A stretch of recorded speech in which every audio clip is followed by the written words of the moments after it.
entrou num processo revolucionário a partir de 1926, com a revolta dos tenentes. Nós tivemos movimentos revolucionários em 29, 30 e 32. Cada uma foi um motivo.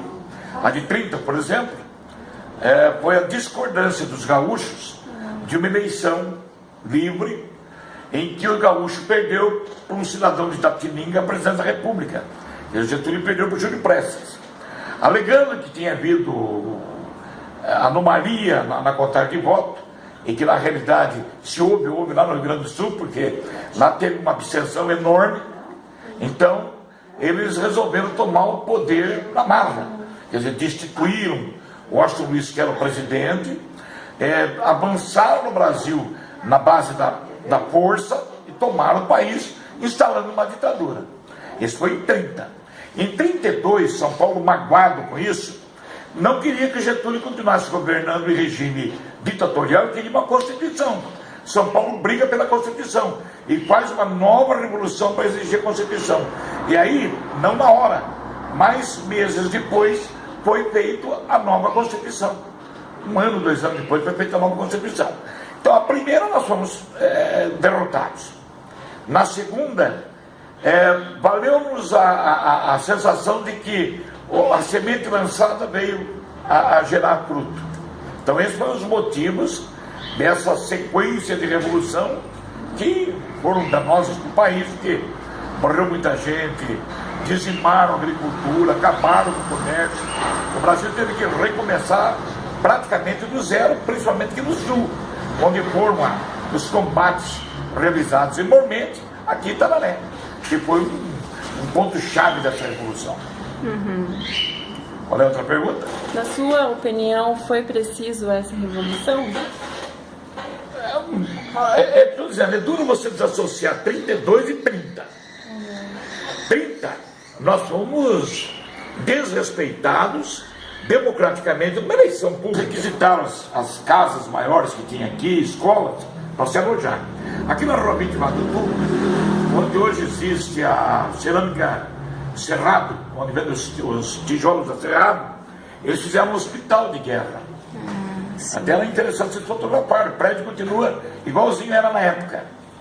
Descendo na praça Coronel Jordão, aquele prédio amarelo, grandão, ali foi o hospital das forças paulistas. Ai, que legal! E daí, de que maneira chegavam os alimentos para eles, no caso? Os alimentos, alimentos, água, pesada, né? A refeição pesada, o exército mandava para eles através de trem, que era a tradicional carne seca, feijão, arroz, o básico. Mas eles saquearam muito aqui em Itararé, saquearam. E foram os próprios soldados paulistas que saquearam o comércio. Entravam em loja em nome da Revolução e pegavam o que queriam. E por isso que acabou com os nossos comerciantes aqui, né? Tanto saqueavam a cidade como saqueavam a zona rural, pegando bois para matança. Houve muito abuso e olha, diga-se de passagem, o abuso foi paulista, porque as tropas invasoras ficaram aqui em São José, na fazenda Morungaba. Só entraram aqui quando venceram a batalha.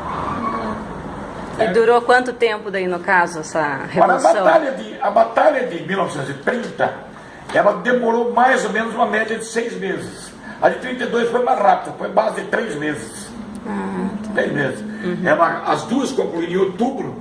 A de 32 começou mais ou menos em agosto o movimento revolucionário. Então, acho que não mais era isso, né, Sueli? E daí, tem mais como alguma coisa? que acabou as duas, daí todo mundo foi embora? Como Não, que resolveu? falando da de 32, quando as forças, nós tínhamos aqui um trem, comboio de munição parado aqui no pátio da ferrovia para poder combatê-los. Nós tínhamos um comboio, um trem de munição. E nós tínhamos aqui, segundo o que consta, média de 7.000 soldados para resistir ao avanço deles. E eles tinham menos de 3.000 para lá. E pouca munição. Só que quando foi no dia 24 de outubro, no dia 24 de outubro, que nós estávamos, não, isso foi de 30, quando nós estávamos prontos para reagir com eles, veio um armistício dizendo que o Getúlio considerava a revolução sem lógica, desativou a revolução da promessa que faria essa Constituição. Como as forças já estavam sem motivo de combate, eles simplesmente aceitaram esse armistício e, como eu falei, em 1934 saiu a Constituição. Isso na de 32. Na de 30 é a famosa batalha que não houve. No dia 24 de outubro, que foi marcado para explodir a Revolução, depuseram o Washington Luiz e foi considerado como vitoriosa a vitória de Getúlio, e ele passou aqui gloriosamente no trem, com os próprios soldados que estavam contra ele aplaudindo ele. Nós temos dessa história algumas coisas absurdas, né? A cidade Taranã tem uma rua aqui que cruza aqui em cima, chamada 24 de outubro. Essa rua, dentro de uma cidade paulista, homenageia o dia da nossa grande derrota. É o primeiro povo que comemora a derrota, né? Então nós somos contra o nome dessa rua, tem que mudar rapidamente isso aí, que é um flagrante na história. Essa semana, na revista que eu publico, eu estou dizendo que, mal por mal, que coloque nela o nome de Barão de Itararé. Barão de Itararé foi um jornalista gaúcho, chamava-se Aparício Torelli, e é um jornalista polêmico, gozador, e de uma escrita muito fulminante. E o Aparício Torelli morava no Rio de Janeiro, e quando ele assistiu esse episódio da batalha, ele resolveu fazer uma acusação. Trocou o nome dele de Aparício Torelli para Duque de Itararé. Por que Duque? Porque Duque naquela época não servia mais para nada, tinha acabado o Império, e a República não usa cargos nobres, né? Então ele pôs o nome de Duque de Itararé. Uma semana depois ele disse que não, que Duque era muita coisa, que ele queria imitar o Duque de Caxias. Então ele mudou para Barão de Itararé, que Barão era menos, era um cargo a menos. Então seria Barão, um cargo nobre que não servia para nada na República de Itararé, que foi a cidade que prometeu que ia conter o Getúlio e não conteve. Foi a batalha que não houve. Então ele formou uma acusação. Hoje eu brinco que quando ele fez isso, era uma acusação. Só que depois que passou a Revolução, ninguém entendeu isso e achavam que Itararé tinha tido um barão, se assemelhando às grandes cidades do tempo do Império. Isso nos ajudou a promover Itararé, e até hoje promove. Você vai falar Barão de Itararé, opa, Itararé foi uma cidade importante do Império. Na verdade, nós fomos fundadas já praticamente dentro da República. Nós não tivemos uma expansão na época do Império. No entanto, nós temos o Barão, o único da República. Então eu proponho que o nome da 24 de outubro mude para Barão de Itararé. Mas para isso depende de vereadores que tenham vontade de exercer o seu poder, né? E ali perto do Rio da Vaca, eles fizeram o que ali? A batalha foi desenvolvida nesse campo entre São Paulo e Paraná, nas beiras desses rios.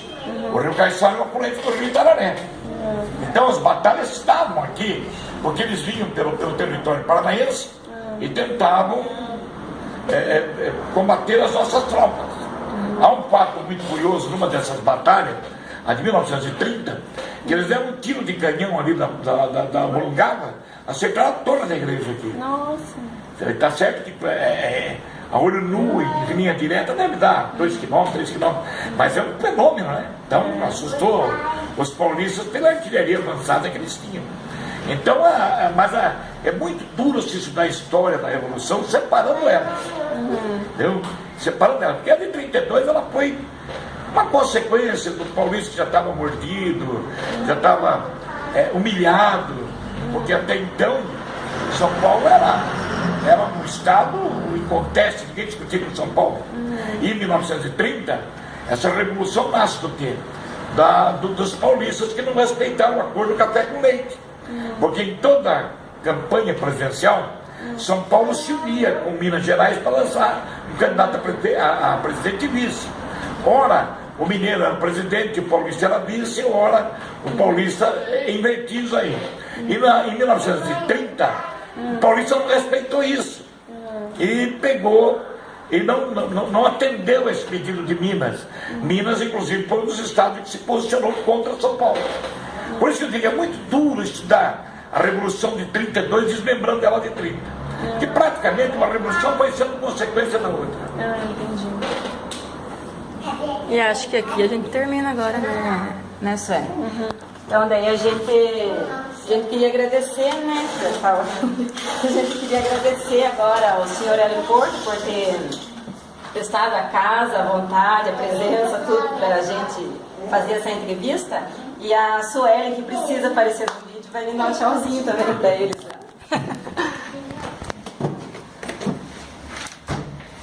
Então, eu queria agradecer, né, seu Hélio Porto, por ter dado a entrevista para nós, que ele é conhecedor daqui, né, de toda a história do município de Itararé, né. Então, muito obrigada, viu, seu Hélio? Ok, disponho.